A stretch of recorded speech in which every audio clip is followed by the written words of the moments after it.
Feeding Guide, Just Ating Feeds. Day 1 hanggang 21, simula 1.5 hanggang 2.0 na kilo kada araw. Paalala, huwag sobrohan para hindi malaglag ang mga semilya. Day 22 hanggang 70, gitna, 2.25 hanggang 2.5 na kilo kada araw. Paalala, panahon ng pagbawi ng lakas ng inahin. Day 71 hanggang 105, huli, 2.5 hanggang 3.0 na kilo kada araw. Paalala, dito pinakamabilis lumaki ang mga bik sa tiyan.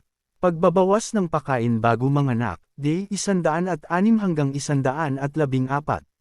Palitan ang Just Ating Feeds ng lactating feeds sa yugtong ito upang may handa ang gatas.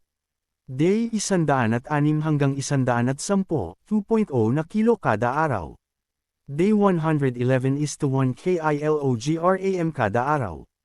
Day 112, 1.0 na kilo kada araw. Day 113 is to 0 kilogram kada araw. Day 114, manganak, 0 hanggang 0.5 na kilo lamang, para hindi mahirapan umiri. 3 ginto na patakaran. Tubig, dapat laging may malinis at umaagos na tubig, 15 hanggang 20 litro kada araw. Iwas taba, ang matabang inahin ay mahihirapang manganak at pwedeng makamete ng biik. Iwas payat, ang payat na inahin ay magbubunga ng bansot at mahihinang biik.